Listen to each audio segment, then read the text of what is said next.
warahmatullahi wabarakatuh.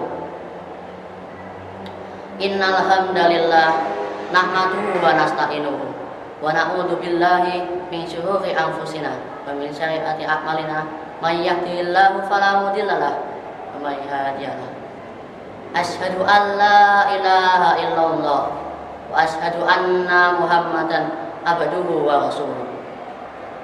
Alhamdulillah, segala puja dan puji syukur kita aturkan kepada kehadirat Allah Subhanahu wa Ta'ala yang telah melimpahkan rahmat-Nya sehingga kita bisa menjalankan ibadah puasa di bulan Ramadan ini dengan lancar tanpa halangan. Sholawat serta salam senantiasa tercurahkan kepada baginda Rasulullah Shallallahu Alaihi Wasallam yang telah memperjuangkan agama Islam ini sehingga berjaya sampai detik ini. Bapak, Ibu guru, serta teman-temanku yang semoga dirahmati Allah Subhanahu wa Ta'ala.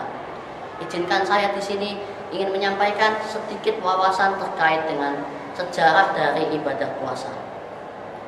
Nah, ibadah puasa dalam agama Islam ternyata memiliki kisah yang cukup panjang dan sangat bermakna.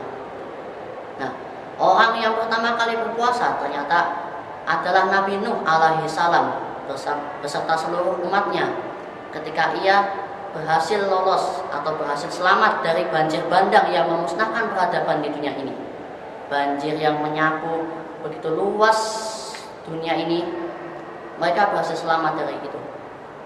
Nah, setelah mereka berlabuh, Nabi Nuh dan umatnya kemudian menjalankan puasa sebagai bentuk rasa syukur mereka kepada Allah Subhanahu wa Ta'ala. Waktu dan waktu kemudian terus berlalu. Lalu dikisahkan dalam kisah perjalanan hidup Nabi Musa dan Nabi Harun alaihissalam. Mereka juga melaksanakan puasa sebagai bentuk rasa syukurnya setelah mereka selamat dari kejaran bala tentara Fir'aun. Nah, puasa itu kemudian dikenal sebagai puasa Asyura yang dilaksanakan setiap tanggal 10 Muharram. Lalu ada Nabi Daud alaihissalam beserta umatnya yang diwajibkan untuk berpuasa selama dua hari sekali seumur hidup mereka. Nah, puasa itu kemudian kita kenal sebagai puasa Daud. Puasa Asyura dan puasa Daud adalah salah satu puasa yang disunahkan dalam agama Islam. Nah, kemudian ada juga ibu dari Nabi Isa alaihissalam yaitu Maryam pernah melaksanakan puasa seperti yang dituliskan dalam Al-Quran, Quran surat Maryam ayat 26 yang artinya, ya Allah, sesungguhnya aku bernadar kepadamu Tuhan yang Maha Pemurah untuk berpuasa dan aku tidak akan berbicara kepada siapapun.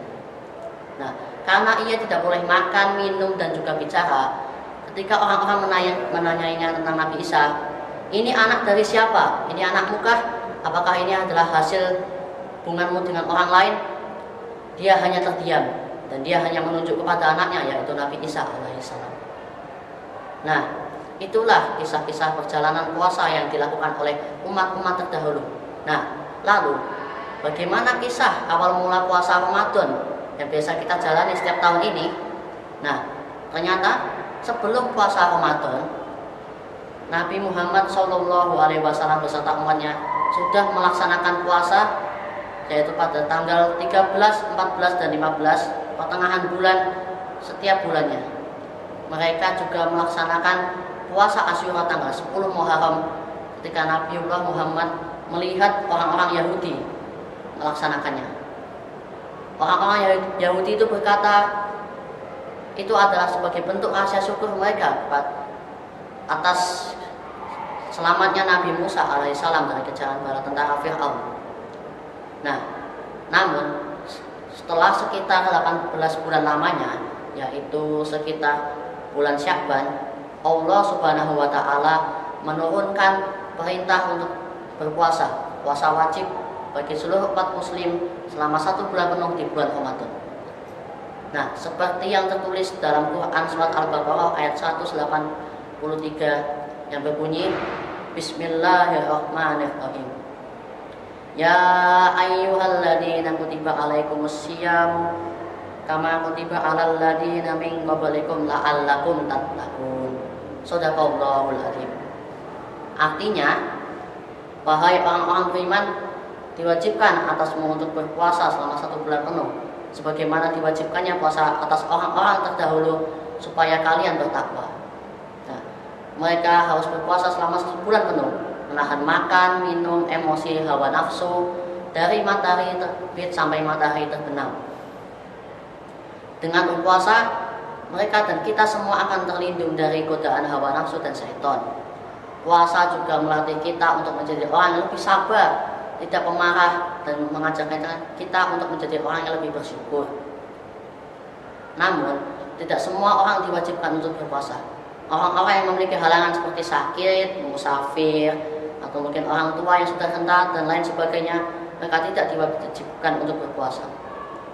Sedangkan orang yang sehat walafiat, meski jika ia tidak bisa berpuasa, maka ketika dia sudah kembali dalam keadaan yang baik, dia diwajibkan untuk menggantinya di lain hari setelah Idul Fitri atau membayar fidyah. Nah, Masya Allah, itulah dia kisah perjalanan ibadah puasa dari generasi ke generasi, umat ke umat, sampai detik ini. Semoga dengan kita mengetahui sejarahnya, kita menjadi lebih bersemangat dalam menjalankan ibadah puasa dan dapat meraih hikmahnya yang sangat banyak di bulan Ramadan ini.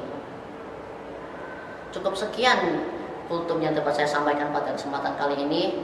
Kurang lebihnya saya mohon maaf. Nun wal qalami wa ma yasturun. Fastabiqul khairat. Wassalamualaikum warahmatullahi wabarakatuh.